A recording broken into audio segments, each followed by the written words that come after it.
Bom, minha gente, eu não sei vocês, mas eu sempre fiquei bastante frustrado quando eu olhei para os preços de veículos HO. Veículos mesmo, como se fossem caminhões, automóveis e tudo, na escala 1,87. Porque eu acho um pouco, assim, não é que é esquisito, dá para entender. Tem alguém que, às vezes, inclusive, é uma pessoa que faz aquilo de maneira artesanal, e aí acho que é muito legal a gente valorizar.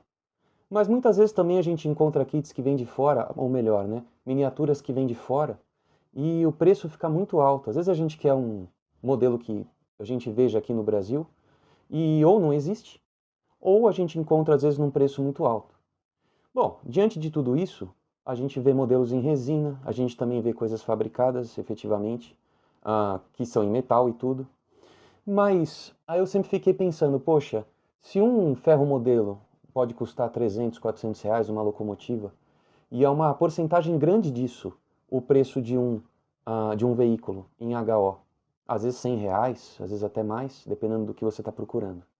Então, é claro, a gente é modelista e o que a gente faz é modelar. Dá vontade de tentar fazer as coisas do zero, especialmente quando a gente não encontra nada igual por aí, nada que a gente queira fazer, nada parecido com os protótipos nacionais. Mas fazer do zero, no mínimo, é bastante difícil. É claro, a gente tem que escolher material, a gente tem que conseguir trabalhar com bastante cuidado o plástico, eventualmente a madeira, trabalhar a tinta, trabalhar com técnicas. Bom, tudo bem, sempre dá para aprender e tentar. Mas eu pensei assim, já que eu estou quase querendo fazer as coisas do zero, por que eu não faço de novo, não uso de novo aquela estratégia quando a gente fez aqueles calhambequezinhos que por acaso encontrei numa escala que está bem dentro do que eu queria. Dessa vez a gente foi atrás de uns caminhões. São os caminhões que são brindezinhos de novo, de festas, coisa muito simples, brinquedinhos que a gente diria que são bobos. Mas tem duas coisas que nós, como modelistas, no mínimo podemos fazer: detalhar e pintar. Isso a gente está acostumado. O detalhamento é feito com coisas pequenas, peças pequenas, que às vezes são fabricadas, é verdade, por nós mesmos. De repente a gente faz com balsa, a gente faz com palitinho disso, daquilo. E a pintura, bom, eu estou acostumado a usar uma tinta já, que é a tinta PVA, e ela tem dado resultados bacanas. E a gente também tem maneiras de fazer uma finalização, uma maneira de fazer dar um toque final no nosso trabalho, que aí de repente você começa a ter a coragem de colocar aquilo na sua maquete. Vamos dar uma olhada. Bom, minha gente, talvez vocês não tivessem coragem de colocar um caminhãozinho desses, eu também não teria, na maquete de vocês, porque afinal de contas é um modelinho tosco e simples, né? Mas de repente assim, quem sabe? Bom, pelo menos eu pensaria duas vezes. Isso aqui só depende de um pouco de detalhamento e pintura. E outra, né? A gente já mexeu com os nossos calhambequezinhos uma vez e pelo menos eu achei o resultado legal. Então a gente comprou esses modelinhos aqui no Mercado Livre, eu encontrei por acaso, eu falei, poxa, será que eu acho um caminhãozinho para fazer a mesma coisa? Sai menos de R$ 2 cada um, eu vou colocar o link para vocês aí na descrição da pessoa de quem eu comprei, no Mercado Livre, e só faltava uma coisa. Bom, eu tenho uma noção do tamanho, mas será que a escala está batendo? De acordo com o vendedor, e é claro, né, eu tive que olhar isso na descrição, antes é 7 por 3, ou são 7 por 3 as dimensões. Eu imagino que seja 7 centímetros de comprimento do caminhãozinho e 3 de altura ou de largura, né? Bom, fazendo uma continha mental assim mais ou menos, eu falei, será? Parece que até dá. Eu estava pensando nesses modelos UL 1113 ou 1111, esses caminhões da época da maquete que eu gostaria da maneira como eu queria representar, não é? Bom, eu peguei as medidas do 1111, não quer dizer que esse aí seja o 1111, tá? Talvez não seja, mas é só ilustrativo. Pegando essas medidas nesse site aqui, ó, nesses dois sites que eu achei muito bacanas e são muito completos do ponto de vista de caminhões, pelo menos, a gente tem 5,67 de comprimento, em metros, tá? 2,15 metros de largura e 2,40 de altura. Isso serão as medidas usando o chassis e a largura também engloba os retrovisores. Aliás, essa largura de 2,15 eu estou excluindo os retrovisores, tá bom? E aí, colocando as medidas do modelo, a gente tem isso aí, ó. 6,4, agora em centímetros, tá bem? De comprimento. largura 2,4 cm e 3 centímetros de altura. Bom, agora a gente tem que fazer a conta. Basta pegar o valor maior sobre o menor, o protótipo sobre o modelo.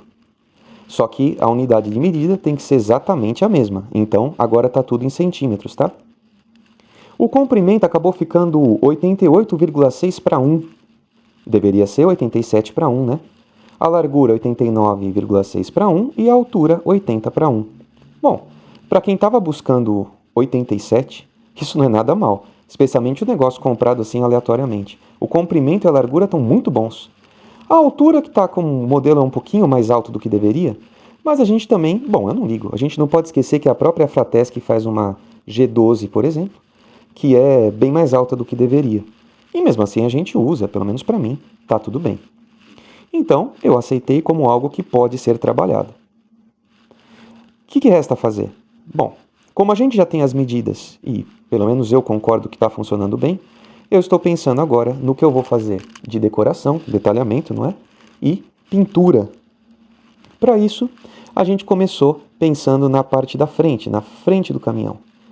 Eu recortei esse pedaço de tela mosquiteira para usar como grade, como grelha, e colei simplesmente na frente, nessa parte alta do focinho. Então aí a gente tem colado com tinta para plastimodelismo. Tinta, olha eu, cola para plastimodelismo. Ficou bom, fixou muito bem. Se ficou bom, não sei, mas pelo menos está fixo, né? Agora o negócio é ver depois da pintura. Mas deu uma enganada. Além disso, eu também cortei uns segmentos de um taruguinho de uns 3 milímetros de espessura, que na verdade é um palito de pirulito que se compra em casas para festas e doces e tal. E aí eu colei no paralamas para poder fazer esses faróizinhos, porque ele não tinha. Eu também cortei um pedaço longitudinalmente desse taruguinho para poder fazer uma parte do tanquezinho que fica do lado, desse tamborzinho que costuma ficar do lado direito nos caminhões. A pintura foi feita com tinta PVA, como eu já adiantei. A tinta PVA, no caso da Acrylex, é com essa tampinha cor-de-rosa para ficar mais fácil de você achar. E a finalização é feita com verniz, depois da tinta seca, né? Verniz acrílico, que é esse aí. Bom, aqui nós temos a ideia geral do fim do trabalho, mas vamos ver alguns detalhes. As rodas são pintadas de preto, o chassis pintado de cinza, um cinza bem escuro. Aqui a gente tem outros detalhamentos, como placas. No caso de um caminhão-tanque tem a mangueira. E nós também temos uma escada em HO que eu colei aí. Essa peça que foi recortada de madeira balsa, ela é feita para fazer a proteção traseira do caminhão. Aqui já no caso de um outro caminhão que não é tanque, é aquela proteção que se usa, na verdade é mais hoje em dia, né? Mas tem a proteção embaixo. Eu dei uma envelhecida nela, mas eu acho que eu ainda preciso melhorar essa pintura para fazer aquele zebrado. E também dá para pintar os faróis e colocar uma placa, uma plaquinha de papel cartão. A plaquinha amarela da época, né? E depois de pintura, envelhecimento e também o uso do verniz acrílico, a gente tem um resultado mais ou menos assim. E tá aí para você comparar com uma figura humana, tá dentro do que eu esperava. Bom, eu fiz só 2 por enquanto, pretendo fazer mais e de repente apurar a minha técnica. Então é isso. Bom, fica como dica. E a gente se fala. Obrigado.